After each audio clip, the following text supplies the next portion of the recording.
Bienvenidos amigos a esta reflexión del día de hoy. Como siempre, un saludo fraterno y cordial a todos los que nos ven a esta hora. Yo todos los días estoy reflexionando sobre la palabra de Dios desde el punto de vista de la Iglesia Católica. El misal de la Iglesia Católica es un misal que se dicta a nivel mundial, desde China hasta Chile, desde Argentina hasta Canadá, desde Canadá hasta España. Todos los países donde haya una iglesia católica se predica el mismo evangelio todos los días, el mismo. Por eso la iglesia es universal, y como es universal, un papa en el año 107, ya se me olvidó el nombre, le dio por colocarle a la iglesia, como la iglesia es universal, por lo tanto la iglesia es católica, y a partir de ese tiempo para acá, la iglesia se llama católica. ¿Cuál es esa iglesia? La iglesia de Cristo, la que fundó Cristo en Mateo 16:18, cuando Pedro lo llamó y Jesús le dijo: tú eres Simón, hijo de Jonás, de ahora en adelante te vas a llamar Kefas, y a ti te entrego las llaves del cielo. Sobre ti edificaré mi iglesia. Lean Mateo 16:18 y encontrarán el texto tal cual. Le entrega las llaves del cielo, dice que las puertas del infierno no prevalecerán, le da autoridad para atar y desatar en la tierra y en el cielo. Por lo tanto, esa es la única iglesia que fundó Cristo. Cristo no fundó más iglesias, una sola. Y si usted, escúchelo bien muchachos, si usted no está en la iglesia católica, tenga la plena seguridad que usted no hace parte de la iglesia de Cristo. No, pero venga, es que allí en esta iglesia protestante, ahí se alaba, se aleluya a Cristo muy rico, y se siente uno inspirado por el Espíritu Santo. Ahí no está Cristo, muchachos. Nada tiene que ver una cosa con la otra. Si Jesucristo fundó una sola iglesia y le dio esa orden a sus discípulos, quiere decir que no hay sino una sola iglesia y que deben ir a enseñar la doctrina que dejó Jesucristo para todo el mundo. Y así había sido durante 1500 años, hasta que llegó Martín Lutero y se creyó con derechos a fundar una nueva congregación, y ahí lo único que cometió fue un pecado de apostasía. Y así está escrito, Pablo lo revela. Pablo revela que muchos vendrán y apostatarán de la iglesia de Cristo, y muchos se irán con ellos. Y entonces Pablo les dice malditos, y les dice: si yo mismo o un ángel del cielo bajara y les revelara o les anunciara un evangelio diferente al que Cristo les enseñó, sea anatema, sea maldito. Entonces, una persona que está por fuera de la iglesia católica, está escrito en la Biblia, no será salvo, a menos que regrese al redil. Porque es que la iglesia católica tiene un detalle muy especial. Está guiada y basada en la doctrina de Cristo. Y Cristo dice: cielo y tierra pasará, pero mi palabra no pasará, y hasta la última tilde y coma de la palabra se cumplirá. Por lo tanto, todo lo que está escrito en la Biblia se va a cumplir. Y si usted predica un evangelio que pareciera que estuviera en la Biblia, y efectivamente está en la Biblia, pero lo interpreta mal o lo tergiversea para su propio beneficio, usted no está buscando su salvación, sino que usted se está ganando su propia condenación por no haberse dejado instruir por personas que realmente saben sobre la doctrina de Cristo. Por eso yo soy de la Iglesia Católica, pertenezco a la Iglesia Católica. ¿Y de dónde nace todo este conocimiento? Les quiero contar que nace de leer las Escrituras y de ver los videos del Padre Luis Toro.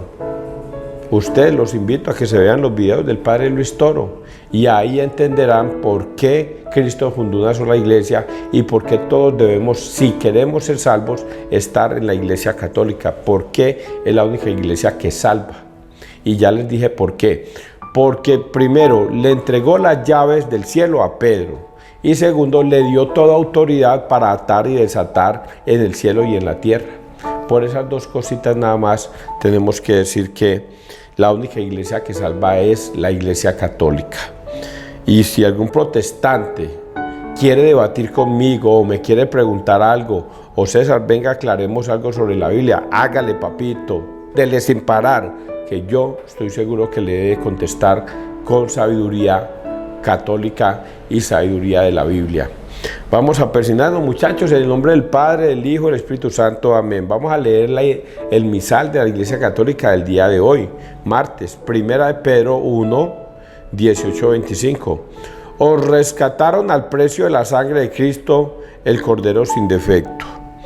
Vamos a ponerle mucha atención a esto porque lo voy a tratar de escudriñar apologéticamente descubrir lo que hay al interior de la palabra para que las personas a veces que al leerla no entienden. Queridos hermanos, ya sabéis con qué os rescataron de ese proceder inútil recibido de vuestros padres. No con bienes efímeros con oro o plata, sino a precio de la sangre de Cristo, el Cordero sin defecto ni mancha, previsto antes de la creación del mundo y manifestado al final de los tiempos por nuestro bien. Por Cristo, vosotros creéis en Dios, que lo resucitó y le dio gloria, y así habéis puesto en Dios vuestra fe y vuestra esperanza. Ahora que estáis purificados por vuestra respuesta a la verdad y habéis llegado a quereros sinceramente como hermanos, amaos unos a otros de corazón e intensamente. Mirad que habéis vuelto a nacer, y no de un Padre mortal, sino de uno inmortal, por medio de la palabra de Dios, viva y duradera, porque todo mortal es hierba, y su belleza como flor campestre. Se agosta la hierba, la flor se cae. Pero la palabra del Señor permanece para siempre. Y esa palabra es el Evangelio que os anunciamos. Palabra de Dios. Te alabamos a ti, Señor Jesús. Varias cosas. Por eso les dije que hay que escudriñar las Escrituras para entender qué es lo que Dios nos quiere decir en esto. ¿Qué es lo que Pedro quiere decir? Y por eso va a decir varias cositas. Vamos a escudriñarlas. La primera, ya sabéis con qué os rescataron de ese proceder inútil recibido de vuestros padres. No con bienes efímeros con oro o plata, sino a precio de la sangre de Cristo, el Cordero sin defecto, sin ni mancha. Esto es muy difícil de entender, muchachos. Es una confusión que se genera entre los protestantes, porque no les cuesta trabajo entender que Jesucristo se convirtió en pan y en vino. En Lucas 22:19, se convierte en pan y en vino. ¿Qué sucedió ese día? El Señor toma un pedazo de pan. Están en el día de la Pascua. Toma un pedazo de pan, la alza al cielo y dice: este es mi cuerpo que será entregado por ustedes. Y lo que levantó fue un pedazo de pan. Y él dice que ese es el cuerpo de él. Al levantar un pedazo de pan dice que ese es el cuerpo de él. ¿Quién está hablando? ¿César Arias o cualquier humano? No, está hablando el mismo Dios. Y si Jesucristo, que es Hijo de Dios, está diciendo que ese pedazo de pan es su cuerpo, nosotros los católicos creemos que ese es su cuerpo. Y luego levanta la copa, da gracias al Padre y dice: esta es mi sangre, que será derramada por todos ustedes. Hagan esto en conmemoración mía. ¿Y qué levantó? Una copa de vino. Y él dice que esa es su sangre. Si lo está diciendo Jesús, que es Dios, nosotros los católicos lo creemos. Él dice que esa es su sangre. Entonces nosotros, ¿cómo debemos verla? Como la sangre de Cristo. Ahora, dice aquí que es el Cordero de Dios que quita el pecado del mundo. Pero ¿cómo que Jesucristo es el Cordero de Dios? Antes de todos los tiempos es el Cordero. Recordemos un pequeño detalle, que en el Antiguo Testamento Dios creó una tribu que se llama los levitas. Esa tribu de las 12, una era consagrada a Dios para hacer sacerdotes. A ellos no les dio tesoros ni tierras, solamente les dio su ministerio de fe. Y por eso consagra sacerdotes en la tierra de Leví. ¿Y cuál es la orden que le da? Hebreos 5:1, que todo sumo sacerdote será escogido de entre los hombres para ofrecer dones y sacrificios por el perdón de los pecados. Y ningún hombre puede tomar esa honra para sí, porque le es dada por Dios. Por lo tanto, un sacerdote es escogido de entre los hombres para ofrecer dones y sacrificios por el perdón de los pecados. Y nadie, ningún pastor puede tomar esa honra para sí, solamente los que Dios escoge. Y solamente se escogen estos hombres bajo la imposición de las manos, la consagración.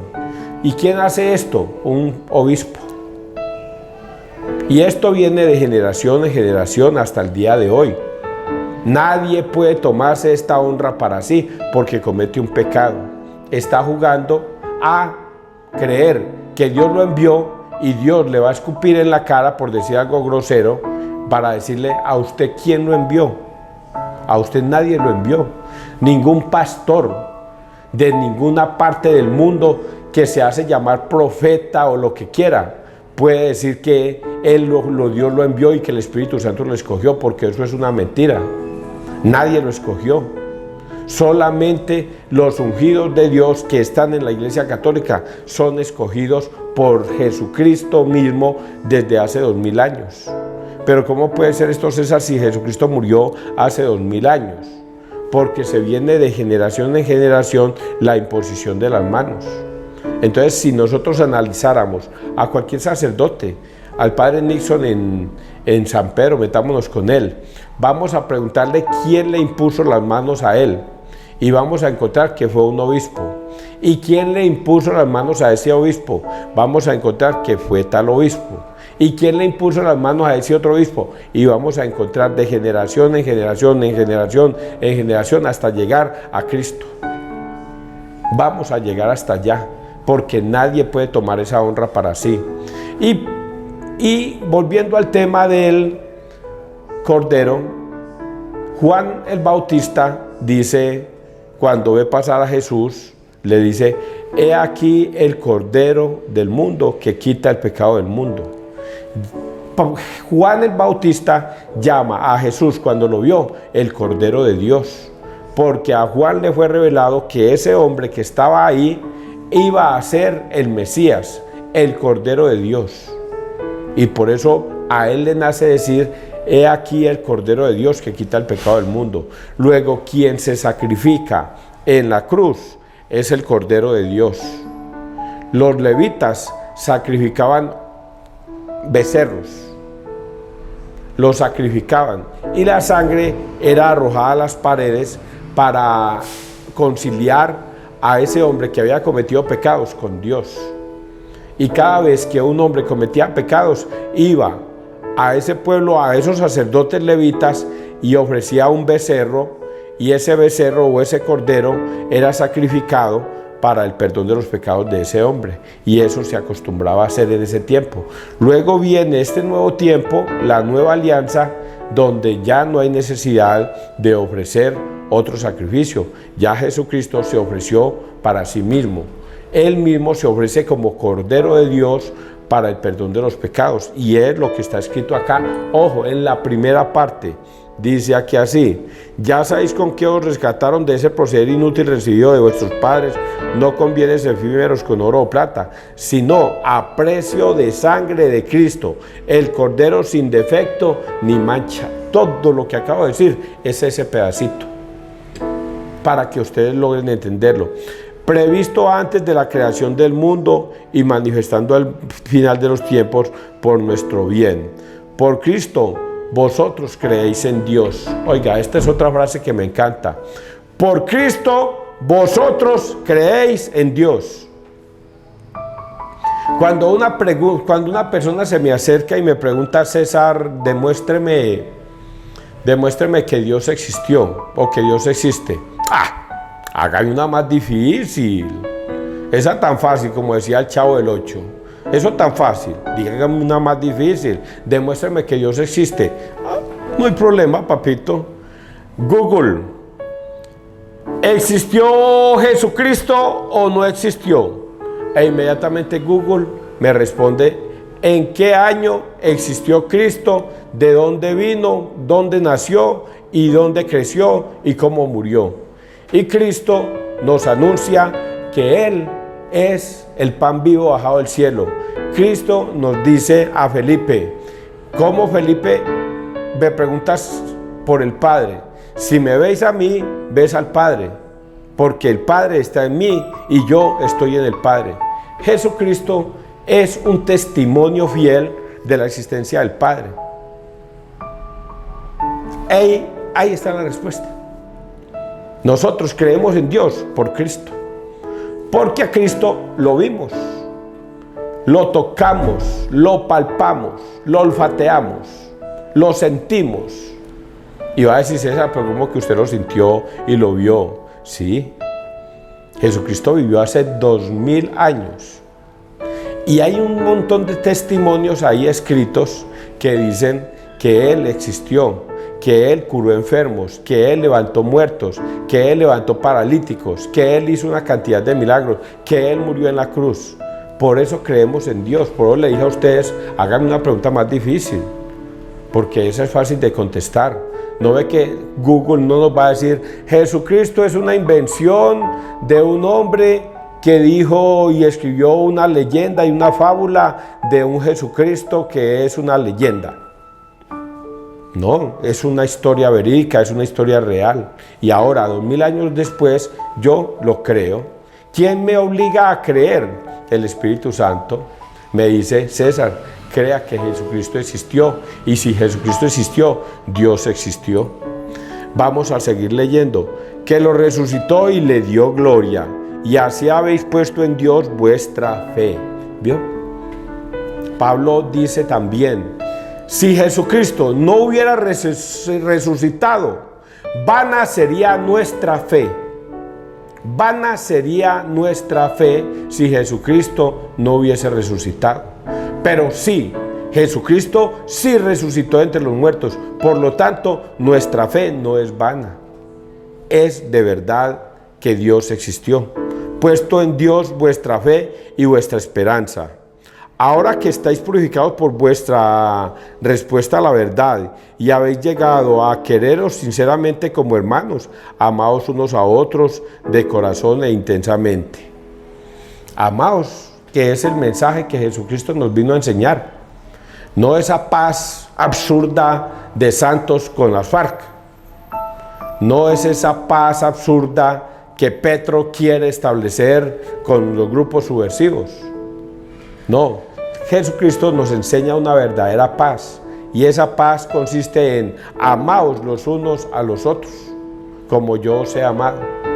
En eso consiste el Evangelio, en eso consiste el mandamiento principal, en que nos amemos los unos a los otros. Y si nosotros logramos entender esto, de amarnos los unos a los otros, en nuestro corazón no nace el deseo de hacerle daño a otra persona, sino de querer a la otra persona. Pero el mundo está hecho de esa manera. Y no de un padre, y dice aquí así, mira que habéis vuelto a nacer, y no de un padre mortal, sino de uno inmortal, por medio de la palabra de Dios, viva y duradera. Porque todo mortal es hierba y su belleza como flor campestre se agosta, la hierba, la flor se cae, pero la palabra del Señor permanece para siempre. ¿Se acuerda que eso fue lo primerito que les dije yo a ustedes? Cielo y tierra pasará, pero mi palabra no pasará. Que todo hombre mortal como yo y como ustedes crecemos como unas flores, nos divertimos en el mundo, pero llega un momento en que perecemos y morimos. No así la palabra de Dios. ¿Cuántos años llevamos? 2000 años. 2000 años. Y en estos 2000 años, ¿cómo sentimos la presencia de Jesucristo? Viva. ¿Y por qué? Porque al leer el Evangelio sentimos que ese Evangelio es mío. Sentimos que lo que está escrito ahí va para mí. Sentimos que cada cosa que se dice acá va para ustedes y va para mí. Y por eso la sentimos como una gran verdad. Y esa verdad es la que nos sostiene. Aquí no es sentarnos a leer cuentos de fábulas o cuentos de los hermanos Grimm. No, aquí es leer historia verídica y eficaz. Cosas que sucedieron hace tiempos, pero que se aplican hoy día a nuestra vida. Y esa palabra es el Evangelio que os anunciamos. Oiga, qué explicación tan bonita la que acabo de dar. Ay, puede ser que ustedes la hayan entendido. Salmo 147. Glorifica al Señor Jerusalén. Glorifica al Señor Jerusalén. Alaba a tu Dios, Sión, que ha reforzado los cerrojos de tus puertas y ha bendecido tus hijos dentro de ti. Ha puesto paz en tus fronteras, te sacia con flor de harina. Él envía su mensaje a la tierra y su palabra corre veloz. Anuncia su palabra a Jacob, sus decretos y mandatos a Israel. Con ninguna nación obró así, ni les dio a conocer sus mandatos. Glorifica al Señor, Jerusalén. Esto es lo que Jesucristo le dio de orden a los discípulos. Lo leíamos el pasado domingo, la fiesta de la Trinidad. Jesucristo se le aparece a los discípulos y les dice: todo poder y toda potestad se me ha dado del cielo y en la tierra. Reciban el Espíritu Santo. Vayan, evangelicen, hagan que todos los pueblos sean mis discípulos, bautizándolos en el nombre del Padre, del Hijo y del Espíritu Santo, y enseñándoles a obedecer todo lo que yo les he mandado. Todo lo que yo les he mandado, que ellos lo guarden. No los mandó sino a enseñar. Y eso es lo que hoy el Salmo nos está diciendo. Que el Señor corre veloz a enseñarnos la palabra de Dios. ¿A través de quién? De todos sus discípulos. Escoge dentro de la gente personas que hablen de la palabra de Dios. Y entre ellos los sacerdotes. Vamos a leer el Santo Evangelio. Marcos 10, 32, 45. Mirad, estamos subiendo a Jerusalén y el Hijo del Hombre va a ser entregado. Pónganle mucho cuidado a este texto. Y recuerden, cada frase significa, cada palabra, cada coma significa. Por eso es que él dice que hasta la última tilde y coma de la palabra se cumplirá, porque cada cosa que está escrita en la Biblia se cumple. Entonces vamos a leer esto. En aquel tiempo los discípulos iban subiendo camino de Jerusalén y Jesús se les adelantaba. Los discípulos se extrañaban y los que seguían iban asustados. Él tomó aparte otra vez a los 12 y se puso a decirles lo que le iba a suceder. Mirad, estamos subiendo a Jerusalén y el Hijo del Hombre va a ser entregado a los sumos sacerdotes y a los letrados. Lo condenarán a muerte y lo entregarán a los gentiles. Se burlarán de él. Le escupirán, lo azotarán y lo matarán, y a los 3 días resucitará. Se le acercaron los hijos de Zebedeo, Santiago y Juan, y le dijeron: Maestro, queremos que hagas lo que te vamos a pedir.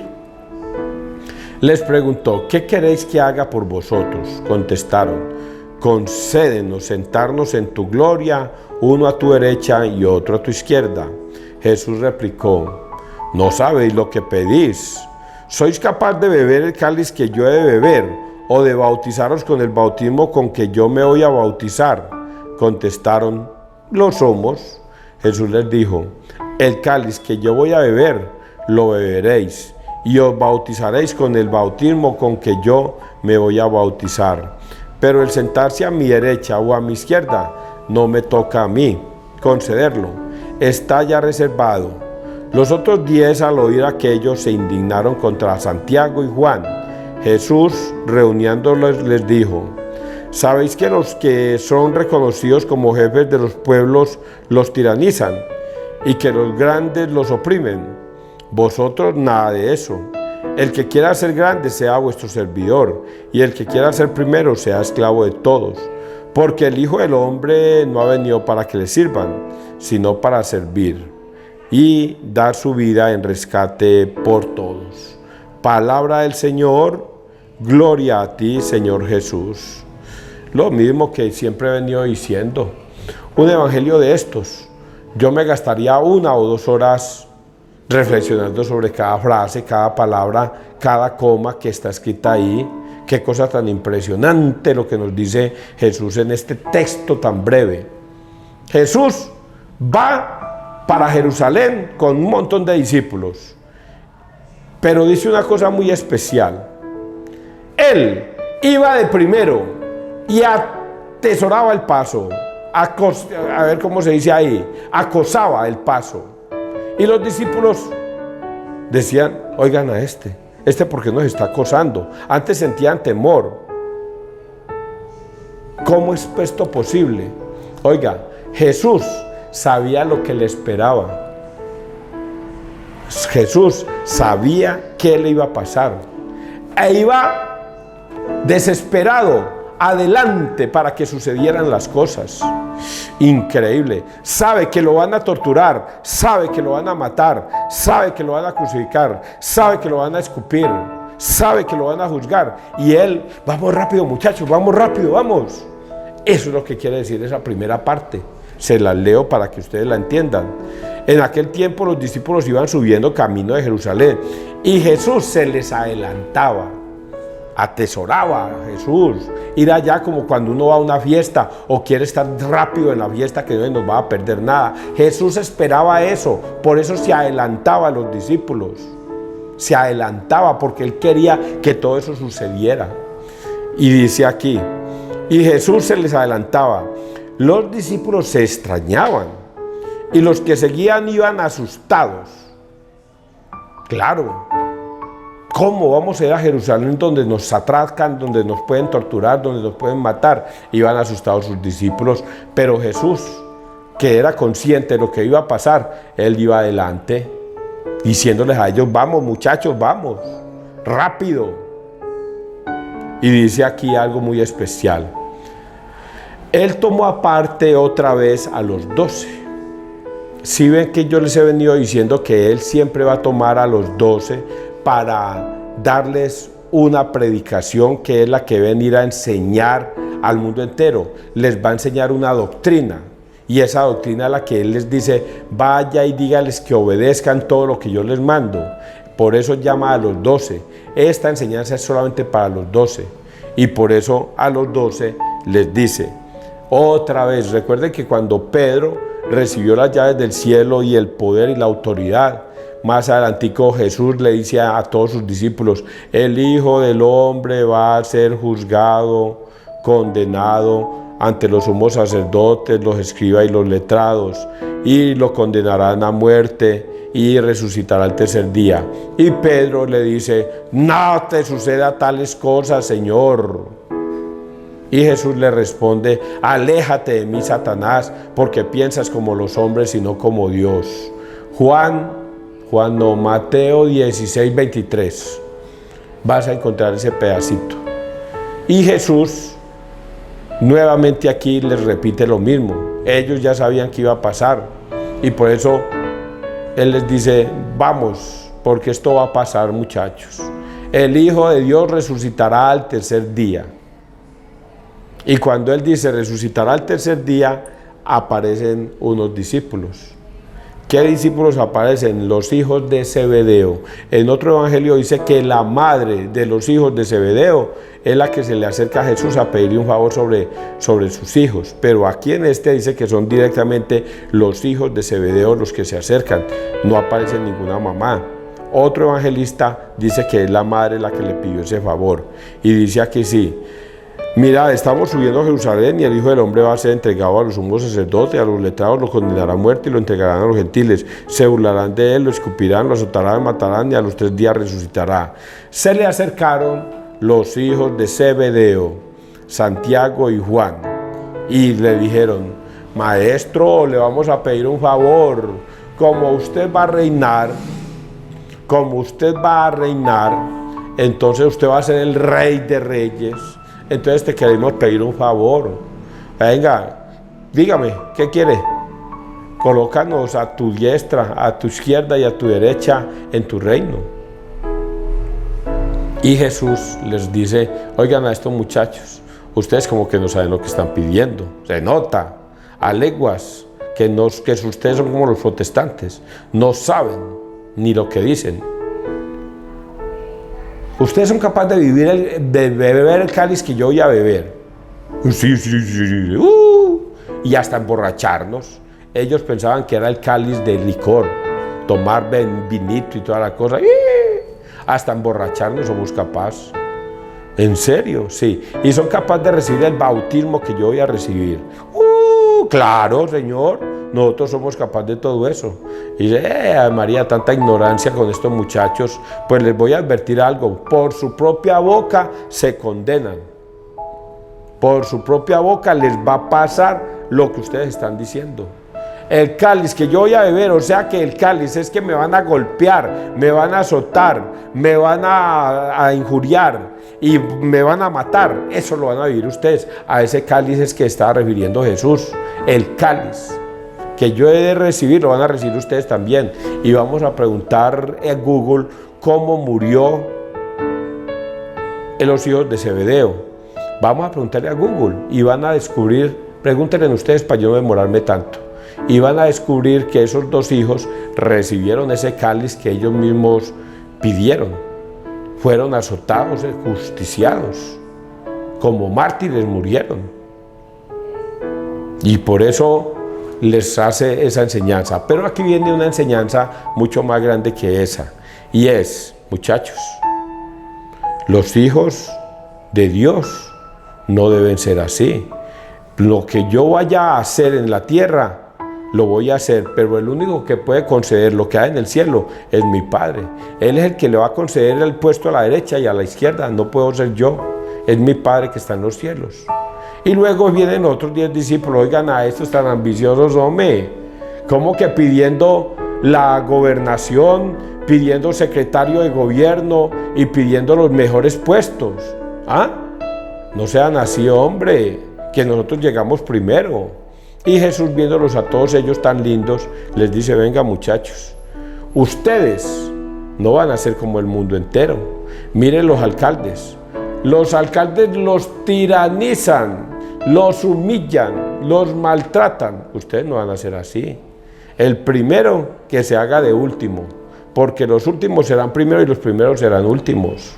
Ustedes van a trabajar en la humildad. Lo que yo les estoy enseñando a ustedes es a ser humildes, a no tener puestos, a no tener casas suntuosas, a no tener cargos y a que todo el mundo les haga la pleitesía. No, Señor, ustedes van a ser humildes de corazón.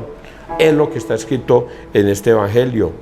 Queremos que hagan lo que digan, contestó a la derecha. ¿Capaces de beber el cáliz? Sí, el cáliz que yo he de beber lo beberéis, no concederlo. Contra Santiago y Juan, reuniéndolos, les dijo, ¿sabéis que los que son reconocidos como jefes de los pueblos los tiranizan y que los grandes los oprimen? Miren este caso aquí en la Unión Valle. Creíamos en que nos iban a arreglar el parque y que iba a quedar muy bonito. Y ya llevamos 4 meses y nada, el parque cerrado. Que la calle de entrada a la Unión la iban a arreglar y que iba a quedar muy bonita. Y ahorita nos tiranizan con esas calles vueltas nada. Y así es la gobernadora, así es el presidente Petro, robándose en los erarios, el erario público, buscando cómo deslechar lo del pueblo, el presupuesto de la nación. Los tiranizan. Ustedes no van a ser así, ustedes van a trabajar es por el reino de los cielos, no por las bobadas de la tierra. Ustedes van a trabajar es por el reino de los cielos, lo espiritual, nada de lo material. Y termina aquí así, nada de eso, el que quiera ser grande sea vuestro servidor, y el que quiera ser primero sea esclavo de todos, porque el Hijo del Hombre no ha venido para que le sirvan, sino para servir y dar su vida en rescate por todos. Palabra de Dios. Es todo eso que yo acabo de explicarles, muchachos. Yo no sé si ustedes lo lograron entender, pero si lo entendieron, Felicitaciones, muchachos, porque van por buen camino. Pero si los protestantes siguen creyendo que por otro camino diferente, creyendo en Cristo, alabando a Cristo, pero no obedeciendo a Cristo, se van a salvar, ese no es el camino. Que Dios te bendiga, que Dios nos bendiga donde quiera que todos estemos.